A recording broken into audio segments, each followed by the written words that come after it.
Hi everyone, I'm Charlie Bush, City Manager of the City of Sequim. Hi, Christina Nelson-Gross, City Attorney for the City of Sequim. We're here to talk with you about our human services funding process for 2019, 2020, and 2021, which we're in the middle of right now.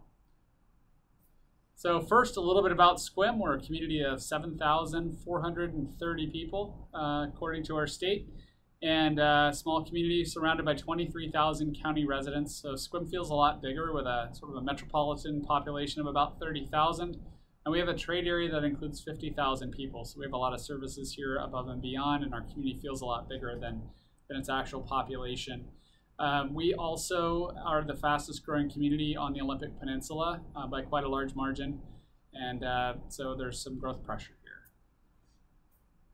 A little bit on the history of this process. Our city council adopted some guiding principles, and we'll cover those a little bit later in this presentation to help guide this process. And we then had a community workshop with providers from the human services area.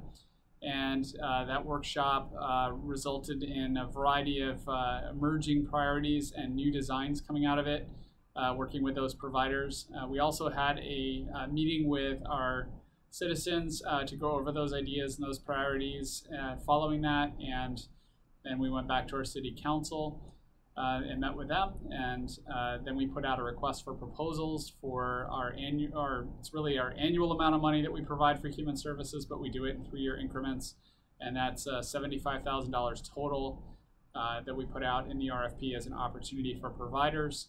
And we're looking for responses according to the priorities we identified, which we'll cover here in a little bit. And we're thinking of that as seed money towards bigger ideas, including the city may be willing to provide some capital project funding for building and equipment needs.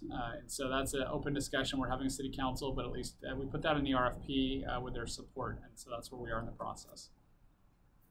So why are we engaging in this process? What most people may not realize is that there is a lot of law, both under the United States Constitution and the Washington State Constitution, that outlines what government can and cannot do regarding homeless individuals. Homeless individuals have rights just like everybody else in the country, relating to everything from freedom of speech to freedom of movement, to the ability to have their personal property be protected from government seizure.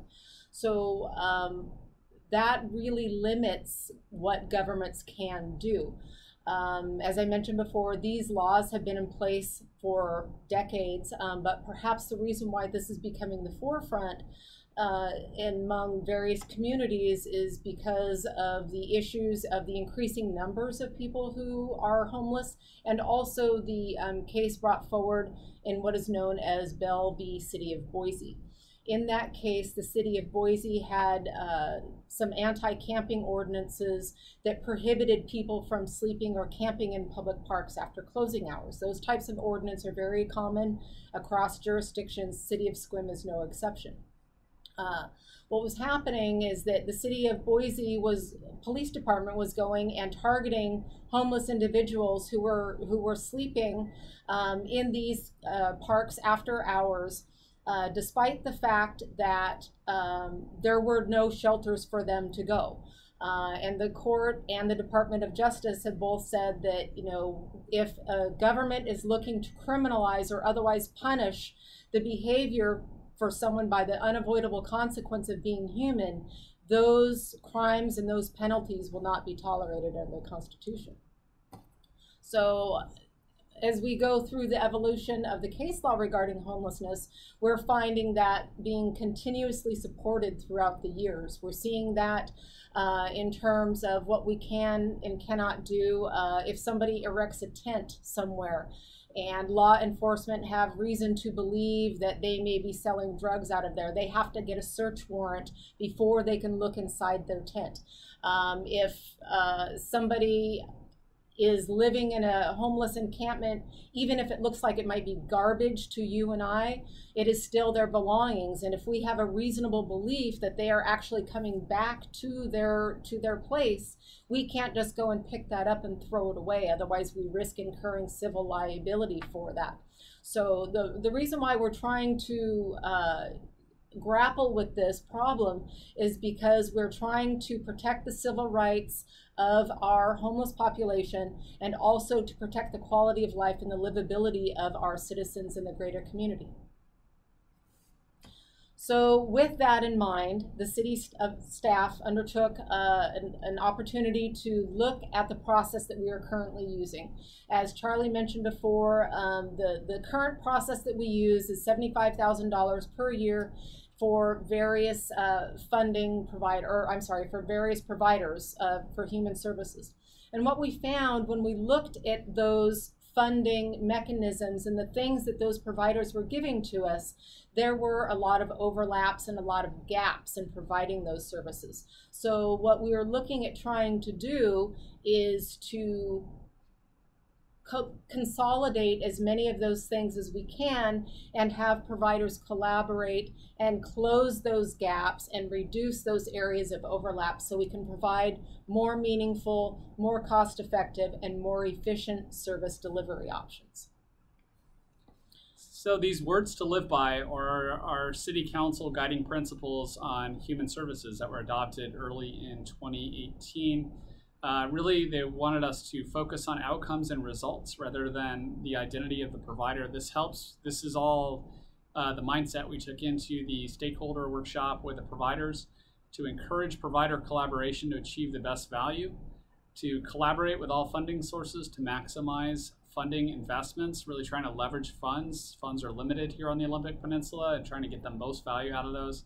And then looking at prioritizing funding for areas that have been identified as the greatest need for the citizens of Sequim. We looked at the 2017 County Health Assessment as a guide, and that helped us identify the top needs for East Clallam County that we then took into our stakeholder workshop with the human services providers in October. And the result from those discussions was that we added in a couple of other areas that were county-wide needs as well that are also certainly represented in Sequim, and that's where we find ourselves. So in terms of homelessness itself and working with our police department, we've had actually a team working on human services now for a little over 2 years, and our police department's been a very big part of that team. And in talking with them about homelessness they see in Sequim, we've really identified 4 groups that we tend to see in our community. The first group are our resident homeless population. If you look at the point in time count of homelessness that's done every year in January, we find that 85% consistently of our homeless population are local residents from Clallam or Jefferson counties. And so those folks are definitely represented in Group A. They're represented in some other groups as well, but these are folks who have been homeless a long time and are chronically homeless. Group B, transient homeless population. We have a benevolence fund here at the city.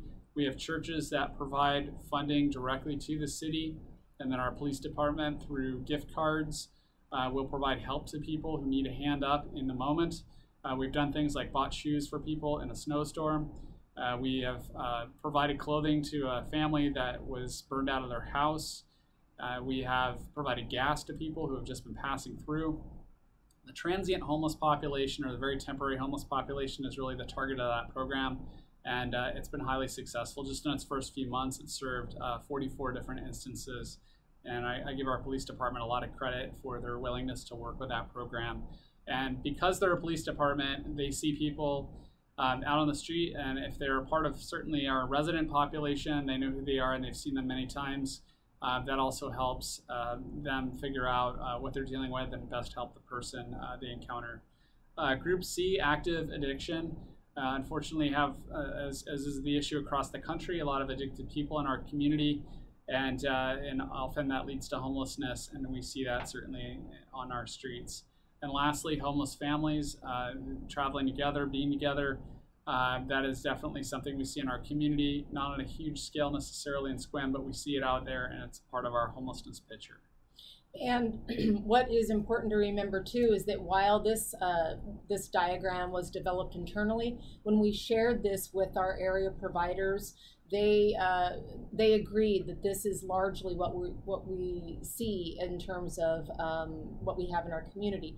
The other thing that we would note too, that something was a little bit surprising to people, and certainly to myself, was that the fastest growing segment of homeless people are elderly women who, for whatever reason, have been widowed or otherwise priced out of their homes. And so they are being forced to live in their car or find some other place to try to find shelter. So suggestions from providers. So as I mentioned, we had the stakeholder workshop in October, and then we met with the community and shared these ideas and priorities with them as well. So in the area of health, which was broken out into physical health and mental health, in physical health, we had a navigator system helping people navigate the healthcare system. And you may have heard about the recent CMS changes in their rules at the federal level that are going to have some impacts on local healthcare. So I think this is even more important than ever. But this navigator would help people navigate the system here and find the health care that they need. And that is a big challenge in our community for a variety of reasons. Mental health would also produce a navigator team of people that would help people access mental health services here in the community and the region. And they are out there, according to providers. There's adequate capacity, at least for at the very basic level and at the very extreme level. But one of the things we often see are people who are chronically mentally ill who really struggle to get the help they need to stay out of crisis because they fall in between. They're not just a sort of a short-term case, they're a long-term case, but sometimes they're not so mentally ill that they would need to be hospitalized for some period of time. They fall short of that, but they create, unfortunately, a lot of issues in the community for our police department. And just for purposes of educating the viewers too, is that under Washington law, in order for somebody to be involuntarily committed, which is what we're talking about here, they have to be in active danger to themselves or to others, which means, you know, a real crisis. And so, as I'm sure most people understand, that a lot of homeless people that we see on the streets, or people generally who have who have mental health issues, do not necessarily fall into that category, as Charlie just discussed. Food insecurity. So this is an issue certainly countywide, and an issue in our community in particular for youth, but also for families. And this would be a mobile food and nutrition education unit, basically a truck that would travel around, could provide food to people, but would also provide education about food, nutrition, and other things. And then substance abuse, which is really at this point substance use disorder. And that would be a one-stop shop, storefront center for people to get help when they are ready to get help. And we see this a lot with our police department, where we work with a lot of people who have a challenge with addiction, and they often won't want to get help when they're interacting with the police department, or sometimes they will, but unfortunately sometimes that's in the middle of the night when no providers are available. This storefront would really assist in being available all the time for people who are ready to get help. And just one more comment on the food insecurity. That was a little bit of a surprise to us, I think, as city staff when we entered into the provider meeting. But what we found, and the providers were discussing how it was a very important issue that they were dealing with in terms of the county level, but also more than half of our school-age children enrolled in the Sequim School District are enrolled in the low-income meal program. Also, phase 2 of that substance use disorder focus area is doing more work with prevention and having an open door policy for relapses for people who are relapsing. 2 groups on sheltering, and the reason for this is there was a lot of interest amongst providers in this topic. They both came up with similar concepts. The first is a campus-style center where you would have multiple agencies and services delivered in conjunction with a homeless shelter. And the second one is a social services hub, where probably under the same umbrella in the same building, you would have a shelter along with additional providers. And the focus would also be on prevention of homelessness with both of these groups. So those 2 groups came up with pretty similar ideas, but it was a design workshop, and there was a lot discussed to come out with these ultimate outcomes. And what I would add too is that the city of Sequim is interested in looking at some form of sheltering option, because as I mentioned before, we are not allowed to enforce laws if there is nowhere for homeless people to go. So one of the reasons why we are looking at actively engaging in some type of sheltering program is to give us the ability to enforce some of our laws again. We need to have somewhere for them to go in order for us to do this. So we're hopeful that we can find a path forward. And that really concludes our presentation. Right now, we're awaiting responses to our request for proposals. They'll come back in mid-February of 2019.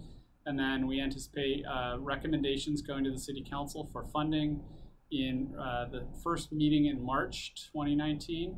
And there's a committee that will evaluate those responses that we receive, with 3 council members and 2 staff members included. Christina, anything else? No, I think we've covered it. We hope that the citizens of Sequim and the community at large will help us in this journey. We welcome feedback and conversation and comments. And when we bring this forward to City Council, currently scheduled for March 11th of 2019, we hope that you will all join us. Thank you. Thanks for your interest.